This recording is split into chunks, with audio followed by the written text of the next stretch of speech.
செய்திச் சுருக்கம். மக்களின் உணர்வுகளை மதிக்கலனா இதுதான் கதி. முதல்வர் விஜய்க்கு பாஜக எச்சரிக்கை. திருப்பரங்குன்றம் மலையில் தீபம் ஏற்றும் விவகாரத்தில் 2 ஆண்டுக்கு முன் பின்பற்றப்பட்ட நடைமுறையே தொடரும், மாற்றப்படாது என அமைச்சர் நிர்மல்குமார் தெரிவித்தார்.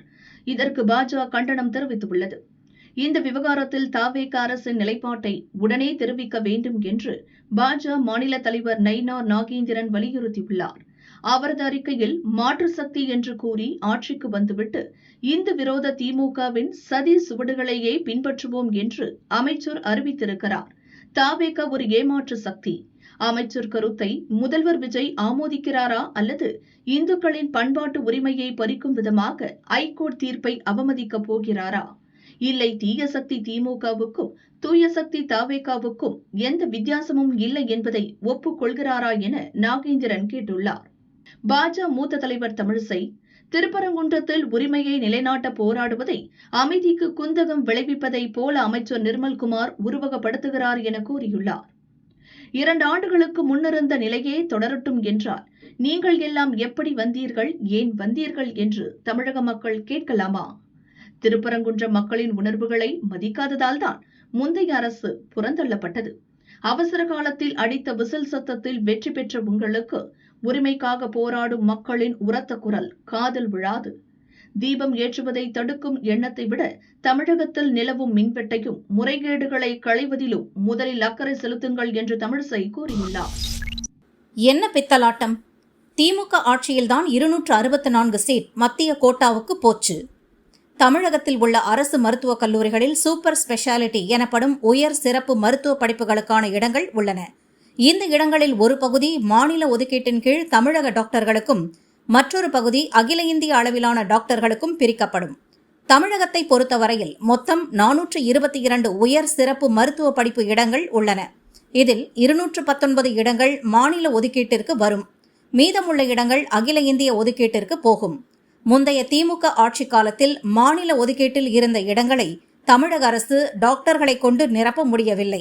இதனால் கடந்த ஆண்டுகளில் கவுன்சிலிங் முடிந்த பிறகு காலியாக இருந்த இடங்கள் அனைத்தும் அகில இந்திய ஒதுக்கீட்டிற்கு சரண்டர் செய்யப்பட்டன. அப்படி 2024இல் 119 இடங்களும் அதற்கு முந்தைய ஆண்டில் 145 இடங்களும் என மொத்தம் 264 இடங்கள் திமுக ஆட்சியிலேயே அகில இந்திய கோட்டாவுக்கு சென்றுவிட்டன. இந்த நிலையில் இந்த ஆண்டும் மாநில கலந்தாய்வில் 151 இடங்கள் நிரப்பப்படாமல் இருந்தன. ஆனால் முந்தைய அரசு போல இவற்றை எளிதாக அகில இந்திய கோட்டாவுக்கு ஒப்படைக்க தற்போதைய அரசு விரும்பவில்லை. நாங்கள் 151 இடங்களை சரண்டர் செய்ய மாட்டோம் என சுப்ரீம் கோர்ட்டில் தமிழக அரசு முறையிட்டது. ஆனால் அந்த 151 இடங்களையும் அகில இந்திய ஒதுக்கீட்டிற்கு ஒப்படைக்க வேண்டும் என சுப்ரீம் கோர்ட் உத்தரவிட்டது. இதனை சுட்டிக்காட்டிய எதிர்க்கட்சித் தலைவர் உதயநிதி, சுப்ரீம் கோர்ட்டில் தமிழக அரசு முறையான வாதங்களை எடுத்து வைக்கவில்லை, தமிழக மருத்துவர்களுக்கான வாய்ப்பு கை நழுவி போகிறது என முதல்வர் விஜய்க்கு உதயநிதி கடிதம் எழுதினார். அதற்கு சுகாதாரத்துறை அமைச்சர் அருண்ராஜ் பதிலளித்துள்ளார். மாநில ஒதுக்கீட்டு இடங்கள் அனைத்தும் தமிழக டாக்டர்கள் வாயிலாக நிரப்பப்பட வேண்டும் என்பதற்காக சுப்ரீம் கோர்ட் தீர்ப்பை எதிர்த்து மறுசீராய்வு மனு தாக்கல் செய்துள்ளோம். கிராமப்புற மக்களுக்கு உயரிய மருத்துவ சிகிச்சை கிடைக்க வேண்டும் என்பதிலும் மாநில உரிமை சார்ந்த இடஒதுக்கீடு நிலைப்பாட்டிலும் தவேக எப்போதும் உறுதியுடன் செயல்படும் என தெரிவித்துள்ளார். Z+ பாதுகாப்பு வேண்டாம், மத்திய அரசுக்கு அண்ணாமலை கடிதம். பாஜகவின் அடிப்படை உறுப்பினர் பொறுப்பிலிருந்து விலகிய அண்ணாமலை நேற்று புதிய இயக்கம் ஒன்றை துவங்கினார். அந்த இயக்கத்தில் இதுவரை 14,40,000க்கும் மேற்பட்டோர் இணைந்துள்ளனர். விரைவில் இந்த இயக்கத்தை அரசியல் கட்சியாக மாற்றும் ஆயத்த பணிகளில் அண்ணாமலை ஈடுபட்டுள்ளார். பாஜக மாநில தலைவராக அண்ணாமலை இருந்தபோது அவருக்கு மத்திய அரசின் துப்பாக்கி ஏந்திய Z+ பிரிவு பாதுகாப்பு அளிக்கப்பட்டு வந்தது. தற்போது அவர் பாஜகவில் இருந்து விலகியதால் உயரடுக்கு பாதுகாப்பு அவசியம் இல்லை என முடிவு செய்துள்ளார். இதனால் தனக்கு வழங்கப்பட்டு வரும் Z+ பாதுகாப்பை விலக்கிக் கொள்ளுமாறு மத்திய உள்துறை அமைச்சகத்திற்கு அண்ணாமலை கடிதம் எழுதியுள்ளார். அவரது கடிதத்தை ஏற்று விரைவில் மத்திய உள்துறை அமைச்சகம் Z+ பாதுகாப்பை வாபஸ் பெறும் என எதிர்பார்க்கப்படுகிறது. சீக்கிரமாவே முடிச்சிடுவோம். தவேக ஆட்சி நடப்பதே திமுக தயவில்தானே. திமுகவின் கூட்டணி கட்சிகளை தவேகவுக்கு அனுப்பி வைத்தது ஏன் என்பது குறித்து அக்கட்சி தலைவர் ஸ்டாலின் கூறினார். ஏதாவது வசதியை மனதிலே கொண்டு ஆளுங்கட்சி நோக்கித்தான் அதிகமாக போவது உண்டு. அதைதான் நாம் பார்த்திருக்கிறோம். ஆனால் இன்றைக்கு திமுக ஆளுங்கட்சி அல்ல, ஆளுங்கட்சியாக இருந்து இப்போ எதிர்க்கட்சியாக மாறியிருக்கிறது. ஆனால் எதிர்க்கட்சி நோக்கி நீங்கள் எல்லாம் வந்திருக்கிறீர்கள் என்று சொன்னால் பதவிக்காக நீங்க வரல, சொகுசாக வாழ வேண்டும் என்பதற்காக நீங்கள் எல்லாம் வரல. பணியாற்ற வேண்டும், இந்த இயக்கத்திற்கு துணை நிற்க வேண்டும், தமிழ் சமுதாயத்திற்கு நாம் பாடுபட வேண்டும், இழந்திருக்கக்கூடிய ஜனநாயகத்தை பாதுகாக்க வேண்டும் என்ற உணர்வோடு வந்திருக்கிறீர்கள். அப்படி வந்திருக்கக்கூடிய உங்களை எல்லாம் நான் மீண்டும் மீண்டும் வரவேற்கிறேன். இன்றைக்கு வெற்றி வாய்ப்பை நாம் இழந்திருந்தாலும், ஆட்சி பொறுப்பை நாம் இழந்திருந்தாலும், எதிர்க்கட்சி என்ற நிலையிலிருந்து பணியாற்றிக் கொண்டிருக்கக்கூடிய இந்த சூழ்நிலையில நீங்கள் எல்லாம் இங்கு நம்முடைய கஜா என்கிற கஜேந்திரன் தலைமையில வந்து சேர்ந்திருக்கக்கூடிய நீங்கள் எல்லாம் வந்திருப்பதை பார்த்து நான் மகிழ்ச்சி அடைகிறேன், பெருமைப்படுகிறேன். ஆகவே நீங்கள் கவலைப்பட வேண்டிய அவசியம் இல்லை. இப்போ ஆட்சி நடப்பதை நம்முடைய தயவில் தான் நடந்து கொண்டிருக்கிறது என்பதை மறந்துவிடக்கூடாது. ஏனென்றால் நாம் வெற்றி பெற வேண்டும், திமுக தரப்பில் ஆட்சி அமைய வேண்டும், எதிர்க்கட்சிகள் எல்லாம் தோற்க வேண்டும் என்ற நிலையிலே தான் நாம் தேர்தல் களத்தை சந்தித்தோம். ஆக நம்முடைய கூட்டணியில் இருந்த கட்சிகளுடைய தயவோடு தான் இன்றைக்கு இந்த ஆட்சி நடந்து கொண்டிருக்கிறது. ஆக திமுக ஆட்சிக்கு வர வேண்டும் என்று கருதி நம்மோட கூட்டணியில் இருந்த கட்சிகளின் தயவிலே தான் இன்றைக்கு திமுக நடந்து கொண்டிருக்கிறது. அந்த கட்சியினுடைய தலைவர்களே, அந்த கூட்டணி கட்சியில் இருக்கக்கூடிய தலைவர்கள் பல இடங்களில் குறிப்பிட்டு சொல்லி இருக்கிறார்கள். நாங்கள் வருகிற போது எங்கள் கூட்டணி கட்சியினுடைய தலைவர் திமுக தலைவர் மு.க. ஸ்டாலினிடத்தில் சொல்லிவிட்டு தான் வந்திருக்கிறோம் சொன்னார்கள். அவர்கள் சொல்லிவிட்டு சொல்லுகிற இடத்தில் நான் சொன்னேன், நீங்கள் சொல்லுங்கள், உங்களுடைய விருப்பம், உங்களுக்கு இருக்கக்கூடிய ஜனநாயகம் நான் தடுக்க மாட்டேன். நாட்டிலே ஜனாதிபதி ஆட்சி வந்துவிடக்கூடாது, அதன் மூலமாக பிஜேபி ஆட்சி தமிழ்நாட்டிற்கு வந்துவிடக்கூடாது என்ற அடிப்படையிலே தான் அவருக்கு நான் வழி அனுப்பி வைத்தேன். ஆகவே நம்முடைய தயவோடு நடைபெறக்கூடிய இந்த ஆட்சிக்கு முற்றுப்புள்ளி வைக்க விரைவில் நாம் உறுதி எடுத்துக்கொண்டு பணியாற்ற இந்த நிகழ்ச்சியை உறுதியெடுப்போம். அண்ணாமலைக்கு பிரதமர் ஆசை கிடையாது. அண்ணாமலை கட்சியில் சேர மூளைச்சலவை செய்யப்படுவதாக தமிழக பாரதிய ஜனதா தலைவர் நயினார் நாகேந்திரன் கூறினார். திரு அண்ணாமலை அவர்கள் பாரதிய ஜனதா கட்சியின் விலகி அதற்கான ராஜினாமா கடிதம் ஏற்றுக்கொள்ளப்பட்டு அவர் வி லீடர்ஸ் என்ற ஒரு இயக்கத்தை ஆரம்பித்ததாக செய்திகள் நேற்று பார்த்தேன். அது பல்வேறு பாரதிய ஜனதா கட்சியினுடைய 1-2 பொறுப்பாளர்கள் போயிருக்கிறது. அப்புறம் நிறைய அடிமட்டத்தில் உள்ள பொறுப்பாளர்கள் போயிருக்கிறார்கள். ஆனால் அவர்களை ஒரு மூளை செலவை செய்து, அதாவது பாரத பிரதமர் நரேந்திர மோடியுடைய ஆசையோடு தான் நாங்கள் ஆரம்பிக்கிறோம் என்றும், அதே நேரத்தில் இது ஒரு இயக்கம் என்று சொல்லியிருக்கிறார்கள்.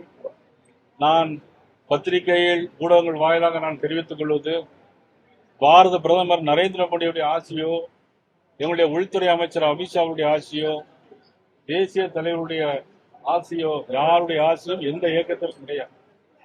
பாரதிய ஜனதா கட்சி தேசம், இந்த நாடு என்கின்ற சித்தாந்தத்தின் அடிப்படையில் தான் இன்றைக்கு இயங்கி கொண்டிருக்கிறது. பாரதிய ஜனதா கட்சியை பொறுத்த மட்டிலும் எனக்கு முன்னாடி மூத்த தலைவர்கள், முதலமைச்சராக இருந்தவர்கள் கல்யாண சிங் அவர்கள், உமா பாரதி அவர்கள், ஜார்க்கண்ட் மாநிலத்தினுடைய மராட்டா பாண்டியா அவர்கள், இன்னும் நிறைய பேர்கள் இந்த இயக்கத்திலிருந்து வெளியே போய் திரும்பி இந்த இயக்கத்திற்கு வந்ததாகத்தான் வரலாறு இருக்கிறதே தவிர, இந்த இயக்கத்திலிருந்து போய் யாரும் செயல்பட்டு அவர்கள் இருந்ததாக எங்களுக்கு இதுவரையிலும் தெரியாது. பாரதிய ஜனதா கட்சியுடைய தொண்டர்களுக்கு எனது அன்பான வேண்டுகோள், யாரும் எதையும் நம்பி நீங்கள் போக வேண்டிய அவசியம் இல்லை. திருமண தகராறு பற்றி பேச்சு, மன்னிப்பு கேட்ட ரவிமோகன். நடிகர் ரவிமோகனும் அவரது மனைவி ஆர்த்திக்கும் பிரிந்து வாழ்ந்து வருகின்றனர். அதே சமயம் பாடகி கெனிஷாவுடன் ரவிமோகனை தொடர்பு படுத்தி பல்வேறு சர்ச்சைகள் எழுந்தன. இதனால் ரவிமோகனை விட்டு பிரிவதாக கெனிஷா அறிவித்தார். அதன் பிறகு மே 16ஆம் தேதி நடிகர் ரவிமோகன் பத்திரிகையாளர் சந்திப்பு நடத்தி மிகவும் உணர்ச்சி வசப்பட்டு பேசினார். குழந்தைகளை பார்க்க விடுவதில்லை, எனக்கு பெரிய அநியாயம் நடந்தது என்று கூறினார். கோர்ட் உத்தரவை மீறி ரவிமோகன் பத்திரிகையாளர் சந்திப்பு நடத்தியதாக ஆர்த்தி சென்னை ஹைகோர்ட்டில் மனு தாக்கல் செய்தார். அதற்காக ரவிமோகன் மன்னிப்பு கேட்டதால் ஆர்த்தி தொடர்ந்த வழக்கை கோர்ட் முடித்து வைத்தது. இந்நிலையில் ஹைகோர்ட்டில் அளித்த உத்தரவாதத்தின் அடிப்படையில் ரவிமோகன் மன்னிப்பு கேட்டு பத்திரிகையில் பொது அறிவிப்பு வெளியிட்டுள்ளார். கோர்ட் உத்தரவை மீறி பத்திரிகையாளர் சந்திப்பில் திருமண தகராறு பற்றி கருத்து தெரிவித்ததற்காக மனப்பூர்வமாக மன்னிப்பு கோருகிறேன். தன்னுடைய கருத்துகளால் மனவேதனை அடைந்த அல்லது பாதிக்கப்பட்டவர்களிடம் மனப்பூர்வமாக மன்னிப்பு கேட்டுக்கொள்கிறேன் என கூறியுள்ளார். மேலும் பகிரங்க மன்னிப்பு கோரிய பத்திரிகை ஆவணமும் சென்னை ஹைகோர்ட்டில் தாக்கல் செய்யப்பட்டது. சத்துணவு முட்டையில் ஆம்லெட், பள்ளி வகுப்பறை அலங்கோலம். திண்டுக்கல் வேடச்சந்தூர் அடுத்த நாககோணானூரில் அரசு நடுநிலை பள்ளி உள்ளது. கடந்த சில நாட்களுக்கு முன் கோடை விடுமுறை முடிந்து பள்ளி திறக்கப்பட்டது. அப்போது வகுப்பறை முழுவதும் அலங்கோலமாக காட்சியளித்தது. பள்ளி விடுமுறையின் போது தலைமை ஆசிரியர் அறைக்கதவை உடைத்து ஆசாமிகள் சிலர் உள்ளே நுழைந்தது தெரிய வந்துள்ளது. இரவு நேரங்களில் வகுப்பறையில் அமர்ந்து மது அருந்தி உள்ளனர். மாணவர்கள் அமரும் பெஞ்ச், மேசை சேதப்படுத்தப்பட்டுள்ளது. மது அருந்தும் போது சத்துணவு கூடத்தில் இருந்து முட்டை எடுத்து வந்து வகுப்பறையில் ஆம்லெட் போட்டுள்ளனர். நோட்டு புத்தகங்களின் பேப்பரை எரித்து சமைத்ததும் தெரிய வந்துள்ளது. இதுகுறித்து தலைமை ஆசிரியர் சாந்தினி உள்ளூர் மக்களிடம் தெரிவித்தார். அவர்கள் வேடச்சந்தூர் போலீசில் புகார் அளித்தனர். பள்ளியில் அத்துமீறிய சம்பவம் குறித்து வழக்கு பதிவு செய்யப்பட்டு போலீசார் ஆசாமிகளை தேடினர். அதே ஊரைச் சேர்ந்த நவநீத கிருஷ்ணன், கல்லூரி மாணவன் பிரேம்குமார், நூற்பாலை தொழிலாளி சங்கர் ஆகிய 3 பேரை கைது செய்தனர். பள்ளி விடுமுறையை தங்களுக்கு சாதகமாக பயன்படுத்தி அத்துமீறி உள்ளே நுழைந்து மது அருந்தியதை ஒப்புக்கொண்டனர். 3 பேர் மீதும் வழக்கு பதிவு செய்யப்பட்டு விசாரணை நடக்கிறது. வைபவ் சூரியவன்ஷி ஆட்டம் ஆரம்பம். இளம் வயதில் தேசிய அணிக்கு தேர்வாகி சாதனை. அயர்லாந்து செல்ல உள்ள இந்திய கிரிக்கெட் அணி 2 போட்டிகள் கொண்ட T20 தொடரில் பங்கேற்கிறது. அதன்பின் இங்கிலாந்து மண்ணில் 5 T20, 3 ஒருநாள் போட்டிகள் கொண்ட தொடரில் விளையாடுகிறது. இத்தொடர்களுக்கான இந்திய அணி தேர்வு இன்று மும்பையில் நடந்தது. இதில் 15 வயது இளம் வீரர் வைபவ் சூரியவன்ஷி தேர்வு செய்யப்பட்டுள்ளார். இதன் மூலம் குறைந்த வயதில் இந்திய அணிக்கு தேர்வான வீரர் என்ற பெருமையை சூரியவன்ஷி பெறுகிறார். இதற்கு முன் சச்சின் 16 வயதில் இந்திய அணியில் இடம்பெற்றார். வைபவ் சூரியவன்ஷி 15 வயதிலேயே இடம்பெற்று புதிய வரலாறை உருவாக்கியுள்ளார். சூரியவன்ஷி 2011 மார்ச் 27ஆம் தேதி பீகாரில் உள்ள தாஜ்பூர் என்ற ஊரில் பிறந்தார். 12 வயதில் பீகார் அணிக்காக ரஞ்சி கோப்பையில் முதல் தர கிரிக்கெட் போட்டியில் பங்கேற்றார். 13 வயதில் ராஜஸ்தான் ராயல்ஸ் அணிக்கு தேர்வு செய்யப்பட்டார். அயர்லாந்து மற்றும் இங்கிலாந்து அணிக்கு எதிரான T20 கிரிக்கெட் தொடருக்கான இந்திய அணி வீரர்கள் பட்டியல் வருமாறு: ஸ்ரேயாஸ் ஐயர், திலக் வர்மா, ரவி பிஷ்னோய், அபிஷேக் சர்மா, நிதேஷ் ரெட்டி, முகமது சிராஜ், சஞ்சு சாம்சன், அக்சர் பட்டேல், அர்ஷித் ராணா, இஷான் கிஷன், வாஷிங்டன் சுந்தர், அஷ்தீப் சிங், சிவம் துபே, வருண் சக்கரவர்த்தி, வைபவ் சூரியவன்ஷி, பிரின்ஸ் யாதவ்.